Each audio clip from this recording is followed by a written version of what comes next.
Officer, অন্তত আমাদের কথাটা বিশ্বাস করুন। ম্যাডাম, বিশ্বাস আর তদন্ত এক জিনিস নয়, দুটো ভিন্ন বিষয়। ঠিক আছে স্যার, আপনাদের যা করার করুন। বন্ধুরা, ক্ষমতার খেলা নাটকের প্রথম পর্ব শেষ হবার পর একটা প্রশ্নই যেন দর্শকদের মাথায় ঘুরছে। দীপ্ত আসলে কে?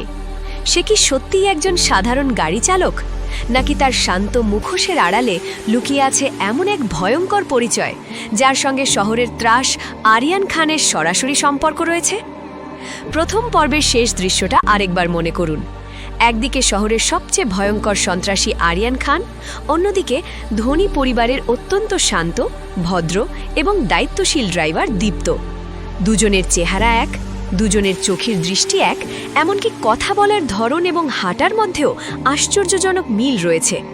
কিন্তু সবচেয়ে বড় রহস্য হল, একই সময় যদি আরিয়ান খান শহরের অন্য প্রান্তে কোনো অপরাধে জড়িত থাকে, তাহলে সেই একই সময় দীপ্ত কিভাবে মিথিলাদের বাড়িতে উপস্থিত থাকে? এই প্রশ্নের উত্তর খুঁজতে গিয়েই এবার পুলিশ জড়িয়ে পড়েছে সবচেয়ে বড় রহস্যের মধ্যে। প্রথম পর্বের শেষ মুহূর্তে একজন ব্যবসায়ী দীপ্তকে সরাসরি আরিয়ান খান বলে চিনিয়ে দেওয়ার পর পরিস্থিতি একেবারে বদলে যায়। পুলিশ আর কোনো ঝুঁকি নিতে চায় না। দীপ্তকে গ্রেফতার করে সরাসরি থানায় নিয়ে যাওয়া হয়। কিন্তু আশ্চর্যের বিষয় হলো, এত বড় অভিযোগে গ্রেফতার হবার পরও দীপ্তর মুখে কোনো ভয় দেখা যায় না। সে শুধু পুলিশের দিকে তাকিয়ে শান্তভাবে বলে, আপাতত আপনারা যে নামে চেনেন সেটাই আমি। বন্ধুরা, এই একটা কথার মধ্যেই কিন্তু লুকিয়ে আছে বিশাল রহস্য। দীপ্ত কি সত্যিই নিজের পরিচয় গোপন করছে, নাকি সে জানে পুলিশ তাকে যতই জেরা করুক তার বিরুদ্ধে কোনো প্রমাণই খুঁজে পাবে না?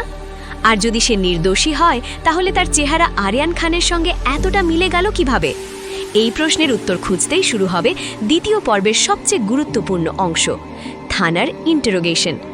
পুলিশ অফিসার দীপ্তর সামনে আরিয়ান খানের ছবি, অপরাধের তালিকা এবং বিভিন্ন ঘটনার তথ্য এক একে তুলে ধরবে। পুলিশ তাকে জিজ্ঞেস করবে, তুমি আরিয়ান খান নও, এটা প্রমাণ করবে কিভাবে? দীপ্ত তখনও শান্ত থাকবে। সে হয়তো বলবে, একজন মানুষের চেহারা আরেকজনের সঙ্গে মিলতেই পারে, কিন্তু চেহারার মিল কোনো অপরাধের প্রমাণ নয়। কিন্তু এখানেই পুলিশ থেমে থাকবে না। তারা দীপ্তর অতীত খুঁজতে শুরু করবে। তার জন্মস্থান, তার পরিবার, তার পুরনো পরিচয়, তার শিক্ষা জীবন, এমনকি তার বগুড়ার অতীতও খতিয়ে দেখা হবে। আর এখানেই তদন্তকারীরা এমন কিছু তথ্যের সন্ধান পেতে পারে যা পুরো রহস্যকে আরও ঘনীভূত করে দেবে। কারণ দীপ্তর অতীত যত খোঁজা হবে, ততই মনে হবে এই মানুষটি যতটা সাধারণ নিজেকে দেখাচ্ছে, আসলে সে ততটা সাধারণ নয়। তার কথাবার্তা, তার পরিস্থিতি সামলানোর ক্ষমতা, বিপদের সময় তার অসাধারণ ঠান্ডা মাথা, সবকিছুই যেন ইঙ্গিত করছে দীপ্তর জীবনের পেছনে বড় কোনো গল্প লুকিয়ে আছে। এদিকে থানায় যখন দীপ্তকে নিয়ে তদন্ত চলছে, তখন মিথিলাদের পরিবারও বসে থাকবে না। মিথিলার বাবা বুঝতে পারবেন দীপ্তকে এভাবে পুলিশের হাতে ছেড়ে দিলে পরিস্থিতি। বন্ধুরা, ক্ষমতার খেলা নাটকের প্রথম পর্ব শেষ হবার পর একটা প্রশ্নই যেন দর্শকদের মাথায় ঘুরছে। দীপ্ত আসলে কে? সে কি সত্যিই একজন সাধারণ গাড়ি চালক, নাকি তার শান্ত মুখোশের আড়ালে লুকিয়ে আছে এমন এক ভয়ঙ্কর পরিচয় যার সঙ্গে শহরের ত্রাস আরিয়ান খানের সরাসরি সম্পর্ক রয়েছে? প্রথম পর্বের শেষ দৃশ্যটা আরেকবার মনে করুন। একদিকে শহরের সবচেয়ে ভয়ঙ্কর সন্ত্রাসী আরিয়ান খান, অন্যদিকে ধনী পরিবারের অত্যন্ত শান্ত, ভদ্র এবং দায়িত্বশীল ড্রাইভার দীপ্ত। দুজনের চেহারা এক, দুজনের চোখের দৃষ্টি এক, এমনকি কথা বলার ধরন এবং হাঁটার মধ্যেও আশ্চর্যজনক মিল রয়েছে। কিন্তু সবচেয়ে বড় রহস্য হল, একই সময় যদি আরিয়ান খান শহরের অন্য প্রান্তে কোনো অপরাধে জড়িত থাকে, তাহলে সেই একই সময় দীপ্ত কিভাবে মিথিলাদের বাড়িতে উপস্থিত থাকে? এই প্রশ্নের উত্তর খুঁজতে গিয়েই এবার পুলিশ জড়িয়ে পড়েছে সবচেয়ে বড় রহস্যের মধ্যে। প্রথম পর্বের শেষ মুহূর্তে একজন ব্যবসায়ী দীপ্তকে সরাসরি আরিয়ান খান বলে চিনিয়ে দেওয়ার পর পরিস্থিতি একেবারে বদলে যায়। পুলিশ আর কোনো ঝুঁকি নিতে চায় না। দীপ্তকে গ্রেফতার করে সরাসরি থানায় নিয়ে যাওয়া হয়। কিন্তু আশ্চর্যের বিষয় হলো, এত বড় অভিযোগে গ্রেফতার হবার পরও দীপ্তর মুখে কোনো ভয় দেখা যায় না। সে শুধু পুলিশের দিকে তাকিয়ে শান্তভাবে বলে, আপাতত আপনারা যে নামে চেনেন সেটাই আমি। বন্ধুরা, এই একটা কথার মধ্যেই কিন্তু লুকিয়ে আছে বিশাল রহস্য। দীপ্ত কি সত্যিই নিজের পরিচয় গোপন করছে, নাকি সে জানে পুলিশ তাকে যতই জেরা করুক তার বিরুদ্ধে কোনো প্রমাণই খুঁজে পাবে না? আর যদি সে নির্দোষী হয় তাহলে তার চেহারা আরিয়ান খানের সঙ্গে এতটা মিলে গেল কিভাবে? এই প্রশ্নের উত্তর খুঁজতেই শুরু হবে দ্বিতীয় পর্বের সবচেয়ে গুরুত্বপূর্ণ অংশ, থানার ইন্টারোগেশন। পুলিশ অফিসার দীপ্তর সামনে আরিয়ান খানের ছবি, অপরাধের তালিকা এবং বিভিন্ন ঘটনার তথ্য এক একে তুলে ধরবে। পুলিশ তাকে জিজ্ঞেস করবে, তুমি আরিয়ান খান নও এটা প্রমাণ করবে কিভাবে? দীপ্ত তখনও শান্ত থাকবে।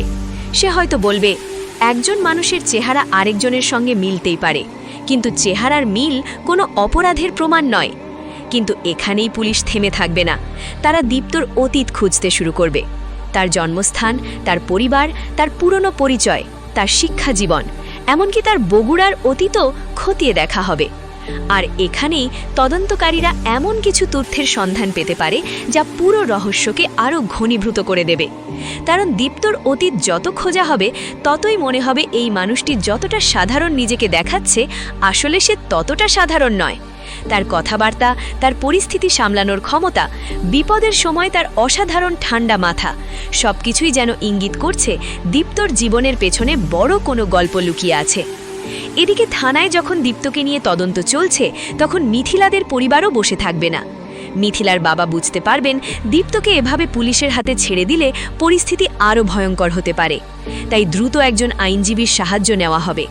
পরিবারের পক্ষ থেকে চেষ্টা করা হবে দীপ্তকে জামিনে ছাড়িয়ে আনার, কিন্তু পুলিশও এবার দীপ্তকে সহজে ছেড়ে দিতে চাইবে না।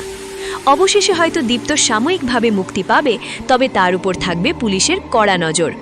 24 ঘন্টা তাকে পর্যবেক্ষণ করা হবে। সে কোথায় যাচ্ছে, কার সঙ্গে দেখা করছে, কি করছে, সবকিছু পুলিশের নজরে থাকবে। আর দর্শক, এখান থেকেই শুরু হবে দ্বিতীয় পর্বের আসল খেলা। কারণ পুলিশ জানে না যাকে তারা নজরদারিতে রেখেছে সে হয়তো তাদের তদন্তের থেকেও এক ধাপ এগিয়ে আছে।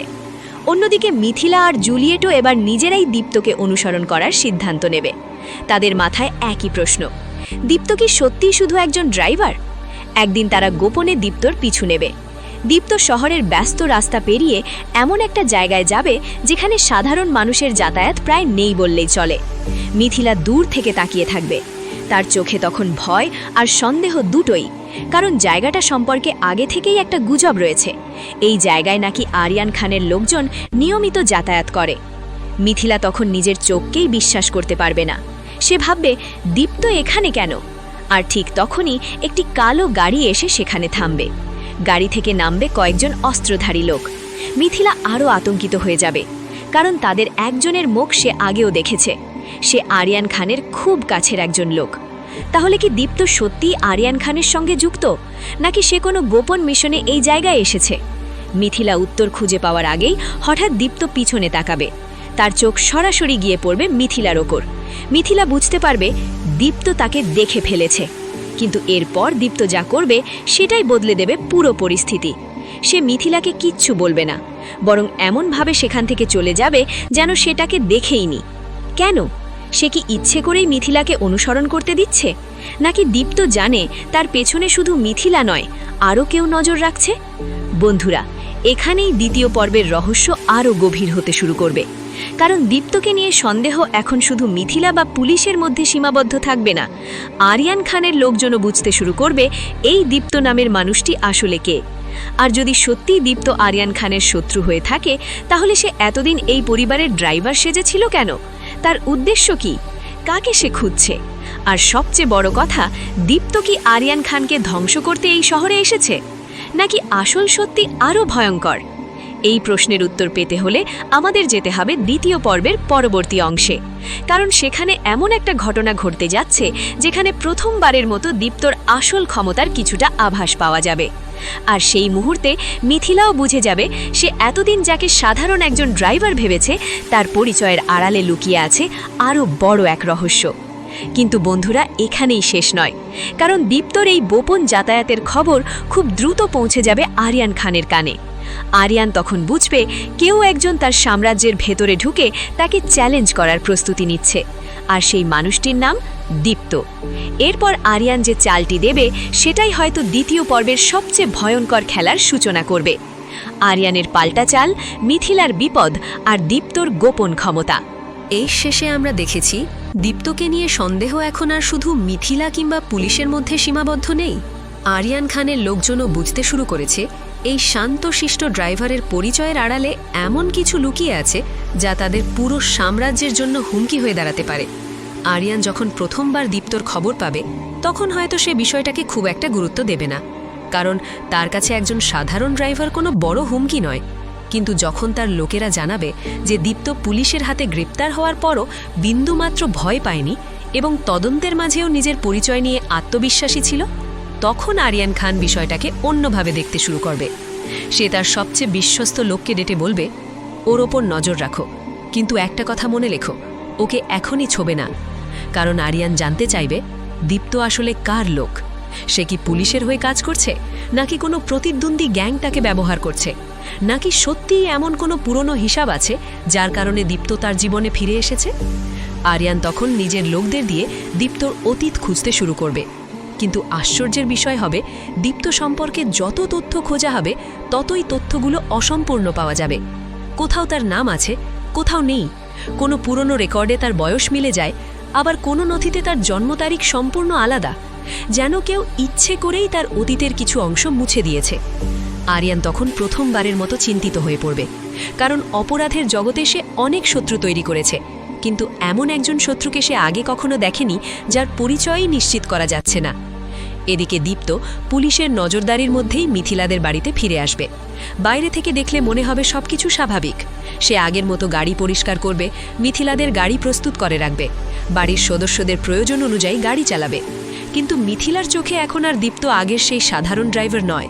সে প্রতিটি মুহূর্তে দীপ্তকে লক্ষ্য করতে থাকবে।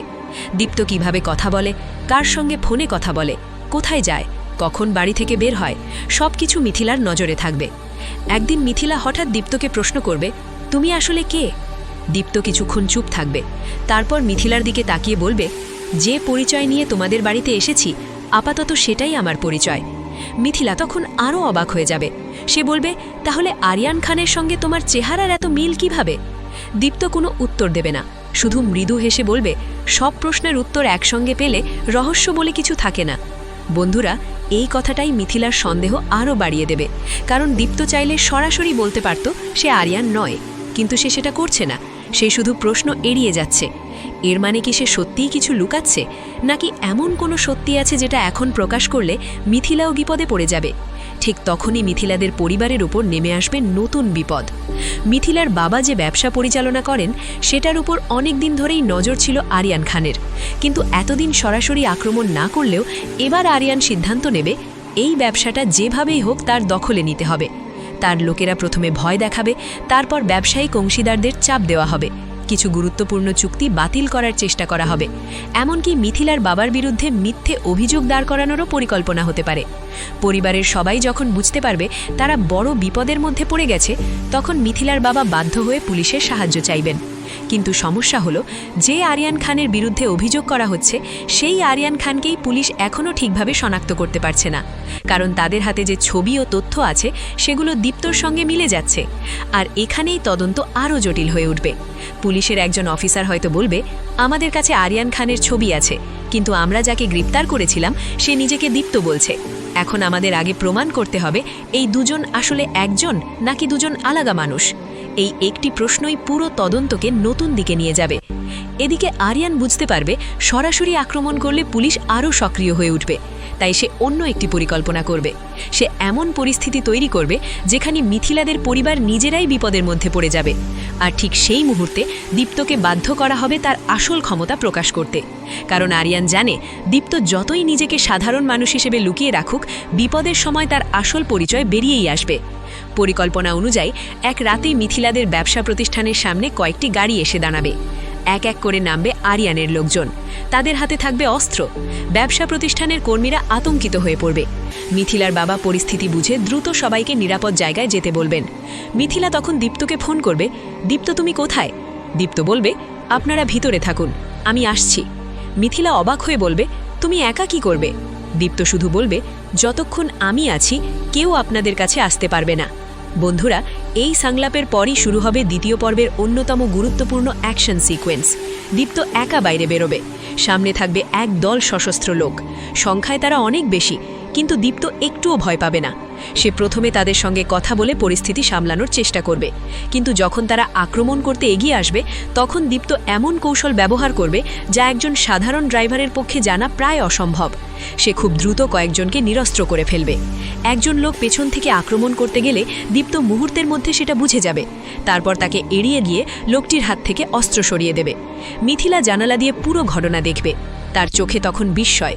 সে নিজের মনেই বলবে, একজন ড্রাইভার এত কিছু জানে কিভাবে? কিন্তু দীপ্ত কাউকে আহত করার চেয়ে পরিস্থিতি নিয়ন্ত্রণেই বেশি মনোযোগ দেবে। এতে মিথিলার সন্দেহ আরও বাড়বে, কারণ সে বুঝতে পারবে দীপ্ত শুধু শারীরিকভাবে দক্ষ নয়, তার মাথাও অত্যন্ত ঠান্ডা। সে আগে থেকেই বুঝে ফেলছে কে কোথা থেকে আক্রমণ করবে, কে পালানোর চেষ্টা করবে, কাকে আগে আটকাতে হবে। এ যেন কোনো সাধারণ মানুষের প্রতিক্রিয়া নয়, বরং বহুদিনের প্রশিক্ষণ পাওয়া একজন মানুষের আচরণ। এরপর একজন লোক পালিয়ে গিয়ে আরিয়ানকে ফোন করবে। সে বলবে, স্যার, লোকটা সাধারণ কেউ না। আরিয়ান জিজ্ঞেস করবে, কি দেখেছ? লোকটি বলবে, ও একা আমাদের পুরো দলকে থামিয়ে দিয়েছে। আরিয়ান তখন কিছুক্ষণ চুপ থাকবে, তারপর খুব ঠান্ডা গলায় বলবে, আমি জানতাম। বন্ধুরা, এখানেই রহস্য আরও ভয়ঙ্কর হয়ে উঠবে। আরিয়ান কি আগে থেকেই দীপ্তর ব্যাপারে জানত? সে কি জানত দীপ্ত এই শহরে আসবে? নাকি দুজনের অতীতের মধ্যে এমন কোনো সম্পর্ক রয়েছে যেটা এখনও দর্শকদের সামনে প্রকাশ করা হয়নি? অন্যদিকে মিথিলার সঙ্গে দীপ্তর সম্পর্ক ধীরে ধীরে বদলাতে শুরু করবে। এতদিন মিথিলা তাকে শুধু পরিবারের একজন কর্মচারী হিসেবে দেখেছে, কিন্তু এবার সে বুঝতে শুরু করবে দীপ্ত তার পরিবারের জন্য নিজের জীবন ঝুঁকিতে ফেলতেও প্রস্তুত। এক রাতে মিথিলা দীপ্তকে একা বসে থাকতে দেখবে। তার হাতে কোনো অস্ত্র নেই, মুখে কোনো ভয় নেই, শুধু দূরের দিকে তাকিয়ে আছে। মিথিলা কাছে গিয়ে জিজ্ঞেস করবে, তুমি কি কাউকে খুঁজছ? দীপ্ত কিছুক্ষণ চুপ থাকবে, তারপর মিথিলার দিকে তাকিয়ে বলবে, হ্যাঁ। কাকে? দীপ্ত মিথিলার দিকে তাকাবে, তারপর বলবে, একজন মানুষকে। মিথিলা আবার প্রশ্ন করবে, আরিয়ান খান? দীপ্তর চোখের চাহনিতে তখন হঠাৎ পরিবর্তন দেখা যাবে। সে কোনো উত্তর দেবে না। এই নীরবতাই মিথিলার কাছে সবচেয়ে বড় উত্তর হয়ে দাঁড়াবে, কারণ এখন তার মনে হচ্ছে দীপ্ত আর আরিয়ানের মধ্যে সম্পর্ক শুধু চেহারার মিলের নয়, হয়তো তাদের অতীতে এমন কোনো ঘটনা ঘটেছিল যার কারণে আজ তারা একে অপরের মুখোমুখি দাঁড়িয়ে আছে। কিন্তু দর্শক, এই রহস্যের সবচেয়ে ভয়ঙ্কর অংশ এখনও বাকি, কারণ আরিয়ান এবার সিদ্ধান্ত নেবে মিথিলাদের পরিবারকে সরাসরি আঘাত করা হবে না, বরং এমন একটি ফাঁদ তৈরি করা হবে যেখানে দীপ্ত নিজেই নিজের পরিচয় প্রকাশ করতে বাধ্য হবে। আরিয়ান তার সবচেয়ে ভয়ঙ্কর পরিকল্পনার জন্য প্রস্তুতি নিতে শুরু করবে। সে জানে দীপ্তকে সাধারণভাবে ধরতে পারবে না, তাই এবার সে ব্যবহার করবে এমন একজনকে যার উপর মিথিলা সম্পূর্ণ বিশ্বাস করে। আর সেই মানুষটিকে ব্যবহার করেই তৈরি হবে এমন এক পরিস্থিতি যেখানে দীপ্তকে একদিকে মিথিলাকে বাঁচাতে হবে, অন্যদিকে নিজের আসল পরিচয় গোপন রাখতে হবে। কিন্তু প্রশ্ন হলো, দীপ্ত কি এবারও নিজের পরিচয় লুকিয়ে রাখতে পারবে, নাকি আরিয়ানের তৈরি ফাঁদে পড়ে প্রথমবারের মতো প্রকাশ হয়ে যাবে তার আসল রূপ? আর যদি সত্যিই দীপ্ত আরিয়ান আলাদা দুই ব্যক্তি হয়, তাহলে তাদের চেহারা এতটা এক কেন? তারা কি যমজ ভাই? শৈশবে কি তাদের আলাদা করে দেওয়া হয়েছিল? নাকি এই পুরো পরিচয়টাই আরও বড় কোনো ষড়যন্ত্রের অংশ? বন্ধুরা, পার্ট 2 এখানেই শেষ করছি, কারণ পার্ট 3-তে আসছে সেই মুহূর্ত যার জন্য দর্শকরা সবচেয়ে বেশি অপেক্ষা করছেন, দীপ্ত ও আরিয়ান খানের মুখোমুখি সংঘর্ষ। সেখানে হয়তো প্রথমবার তাদের অতীতের একটি গুরুত্বপূর্ণ সূত্র সামনে আসবে। আরিয়ান যে ফাঁদ তৈরি করছে সেখানে মিথিলাও জড়িয়ে পড়বে। পুলিশও তখন এমন একটি প্রমাণ পাবে যা দেখে তাদের তদন্ত সম্পূর্ণ নতুন দিকে মোড় নেবে। কিন্তু সবচেয়ে বড় প্রশ্ন থাকবে একটাই, দীপ্ত যদি আরিয়ান না হয় তাহলে আসল আরিয়ান কোথায়? আর যদি দীপ্তই আরিয়ান হয় তাহলে একই সময় দুই জায়গায় তাকে দেখা যাচ্ছে কিভাবে? এই রহস্যের উত্তর নিয়েই শুরু হবে ক্ষমতার খেলা দ্বিতীয় পর্বের সবচেয়ে ভয়ঙ্কর অধ্যায়। মুখোমুখি আরিয়ান ও দীপ্ত, পুলিশের হাতে ভয়ঙ্কর প্রমাণ এবং সবচেয়ে বড় রহস্য। বন্ধুরা, এতক্ষণে আমরা বুঝতে পারছি ক্ষমতার খেলা নাটকের দ্বিতীয় পর্বে রহস্য আরিয়ান খান আর দীপ্তকে ঘিরেই আরও গভীর হতে যাচ্ছে। একদিকে পুলিশ মরিয়া হয়ে খুঁজছে আরিয়ান খানকে, অন্যদিকে মিথিলার পরিবার প্রতিনিয়ত আরিয়ানের হামলার আশঙ্কায় দিন কাটাচ্ছে, আর মাঝখানে দাঁড়িয়ে আছে দীপ্ত, একজন মানুষ যে নিজেকে সাধারণ ড্রাইভার হিসেবে পরিচয় দিলেও তার আচরণ, দক্ষতা এবং অতীত বারবার প্রমাণ করছে তার মধ্যে সাধারণত্বের চেয়ে রহস্যই বেশি। কিন্তু এবার আরিয়ান এমন একটি চাল চালবে যেটা কেউ কল্পনাও করতে পারবে না। আরিয়ানের পরিকল্পনা অনুযায়ী মিথিলাদের ব্যবসা প্রতিষ্ঠানে আবারও হামলার প্রস্তুতি নেওয়া হবে। তবে এবার উদ্দেশ্য শুধু ব্যবসা দখল করা নয়, এবার আসল টার্গেট হবে দীপ্ত। আরিয়ান তার লোকদের স্পষ্ট নির্দেশ দেবে, ওকে মারবে না, ওকে আমার কাছে নিয়ে আসবে। কারণ আরিয়ান এখন নিশ্চিত হতে চায় দীপ্ত আসলে কে। দীপ্ত কি তার কোনো পুরনো শত্রু, কোনো প্রতিদ্বন্দ্বী গ্যাংয়ের লোক, নাকি তার নিজের অতীতের এমন একজন মানুষ যাকে সে ভুলে গেছে? অন্যদিকে পুলিশও বসে নেই। দীপ্তের ওপর নজর রাখতে গিয়ে পুলিশ একটি গুরুত্বপূর্ণ তথ্য পেয়ে যাবে। তারা জানতে পারবে আরিয়ান খানের একটি পুরনো ঘটনার সঙ্গে দীপ্তর নামের কোনো এক অজ্ঞাত পরিচয়ের মানুষের যোগসূত্র রয়েছে। কিন্তু সবচেয়ে আশ্চর্যের বিষয়, সেই ঘটনার সময়ের কিছু তথ্য আরিয়ান খানের সঙ্গে মিলে গেলেও দীপ্তর বর্তমান পরিচয়ের সঙ্গে কোনোভাবেই মেলে না। একজন পুলিশ অফিসার তখন বলবে, এখানে একটা বিষয় পরিষ্কার, এই দুজনের মধ্যে কোনো না কোনো সম্পর্ক অবশ্যই আছে। আরেকজন বলবে, কিন্তু সম্পর্কটা কি? এই প্রশ্নের উত্তর খুঁজতে গিয়ে পুলিশ দীপ্তর একটি পুরনো ছবি উদ্ধার করতে পারে। ছবিটি অনেক বছরের পুরনো। ছবিতে থাকা ছেলেটির মুখ দেখে পুলিশ অফিসার স্তব্ধ হয়ে যাবে, কারণ ছবির মুখটি দেখতে অবিকল আরিয়ান খানের মতো, কিন্তু ছবির নিচে লেখা নাম দীপ্ত। এবার তদন্তকারীদের সামনে আরও বড় প্রশ্ন দাঁড়াবে। যদি ছবিটি সত্যি হয়, তাহলে দীপ্ত এবং আরিয়ান কি একই ব্যক্তি, নাকি তারা দুজন আলাদা মানুষ? আর যদি আলাদা হয়, তাহলে একই মুখের দুজন মানুষ একই শহরে কিভাবে থাকতে পারে? ঠিক তখনই গল্পে আসবে সবচেয়ে বড় ক্লু। পুলিশ জানতে পারবে বহু বছর আগে একই পরিবারের 2 শিশুর একজন নিখোঁজ হয়েছিল। তবে এই তথ্য এখনও সম্পূর্ণ নিশ্চিত নয়, আর এই রহস্যের সঙ্গে দীপ্তর অতীতের কোনো সম্পর্ক আছে কিনা সেটাও পরিষ্কার হবে না। কিন্তু দর্শকের মনে তখন একটি সম্ভাবনা আরও শক্তিশালী হয়ে উঠবে। দীপ্ত এবং আরিয়ান হয়তো যমজ ভাই। এদিকে মিথিলাও নিজের মতো করে অনুসন্ধান চালাতে থাকবে। সে দীপ্তকে সরাসরি প্রশ্ন করবে না, বরং তার পুরনো জিনিসপত্রের মধ্যে এমন কিছু খুঁজবে যা তার পরিচয়ের সূত্র দিতে পারে। একসময় মিথিলা দীপ্তর একটি পুরনো ব্যাগের মধ্যে একটি ছবি খুঁজে পাবে। ছবিতে থাকবে 2 ছোট শিশু, দুজনের চেহারা প্রায় একই। মিথিলা ছবিটা দেখে অবাক হয়ে যাবে, কিন্তু ছবির পেছনে লেখা একটি তারিখ দেখে সে আরও অবাক হবে। তারিখটি সেই সময়ের যখন দীপ্তর কথিত জন্ম পরিচয়ের সঙ্গে কিছুই মেলে না। মিথিলা তখন বুঝতে পারবে দীপ্ত তার কাছে নিজের জীবনের পুরো সত্যিটা কখনো বলেনি। কিন্তু সে কিছু বুঝে ওঠার আগেই তার ফোনে একটি অজানা নম্বর থেকে কল আসবে। ওপাশ থেকে একটি কণ্ঠ বলবে, আপনি যদি দীপ্তর সত্যিটা জানতে চান, তাহলে আজ রাতেই পুরনো গুদামে আসুন। মিথিলা ভয় পেয়ে যাবে। সে জিজ্ঞেস করবে, আপনি কে? ওপাশ থেকে উত্তর আসবে, যে মানুষটা জানে আরিয়ান আর দীপ্তর গল্প কোথা থেকে শুরু হয়েছিল। কল কেটে যাবে। মিথিলা বুঝতে পারবে না এটা ফাঁদ নাকি সত্যিই কোনো গুরুত্বপূর্ণ সূত্র, কিন্তু সত্যিটা জানার জন্য সে সেখানে যাওয়ার সিদ্ধান্ত নেবে। আর এটাই হবে তার সবচেয়ে বড় ভুল, কারণ পুরনো গুদামটি আসলে আরিয়ানের লোকজনের নিয়ন্ত্রণে। মিথিলা সেখানে পৌঁছানোর কিছুক্ষণ পর চারদিক থেকে কয়েকজন লোক বেরিয়ে আসবে।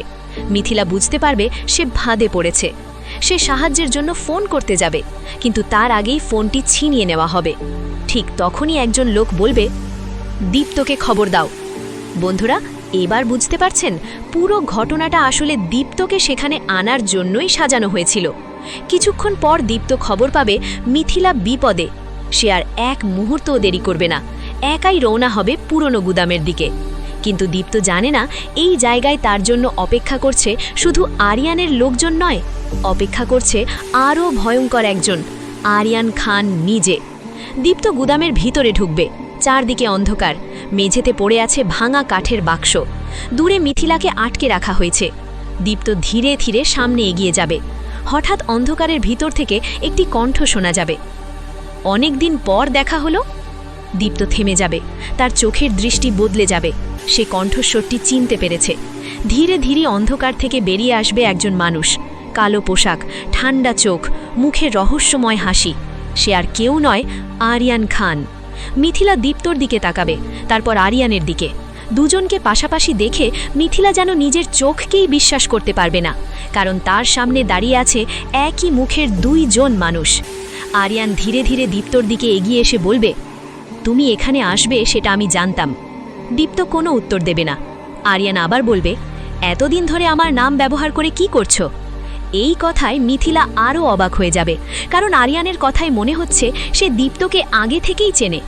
দীপ্ত এবার প্রথমবারের মতো কঠিন গলায় বলবে, তোমার নাম আমি ব্যবহার করিনি। আরিয়ান হেসে বলবে, তাহলে বলো তুমি কে? দীপ্ত কিছুক্ষণ চুপ থাকবে, তারপর বলবে, যে সত্যিটা তুমি এত বছর ধরে লুকিয়ে রেখেছ সেই সত্যিটা প্রকাশ করতেই আমি ফিরে এসেছি। বন্ধুরা, এই একটি কথার পরই পুরো গল্পের দিক বদলে যাবে, কারণ এখন পরিষ্কার দীপ্ত আর আরিয়ানের মধ্যে কোনো না কোনো পুরনো সম্পর্ক অবশ্যই রয়েছে। কিন্তু সেই সম্পর্কটা কি? ভাই, শত্রু, নাকি একই পরিবারের দুই সন্তান? আরিয়ান হঠাৎ রেগে গিয়ে দীপ্তকে আক্রমণ করার চেষ্টা করবে। দুজনের মধ্যে শুরু হবে তীব্র সংঘর্ষ। মিথিলা এক পাশে দাঁড়িয়ে থাকবে, তার চোখের সামনে একই চেহারার দুইজন মানুষ একে অপরের বিরুদ্ধে লড়াই করছে। দুজনের লড়াইয়ের কৌশলও প্রায় একই। একজন যে চাল দিচ্ছে, অন্যজন যেন আগে থেকেই সেটা বুঝে ফেলছে। এতে রহস্য আরও বাড়বে, কারণ মনে হবে তারা শুধু একই রকম দেখতে নয়, তাদের প্রশিক্ষণও যেন একই। এক পর্যায়ে দীপ্ত আরিয়ানকে এমন একটি কথা বলবে যেটা শুনে আরিয়ানের মুখের হাসি এক মুহূর্তে হারিয়ে যাবে। দীপ্ত বলবে, তুমি ভুলে গেছো, কিন্তু আমি কিছুই ভুলিনি। আরিয়ান তখন থেমে যাবে। সে বলবে, যদি তুমি সব মনে রেখে থাকো তাহলে এটাও মনে থাকার কথা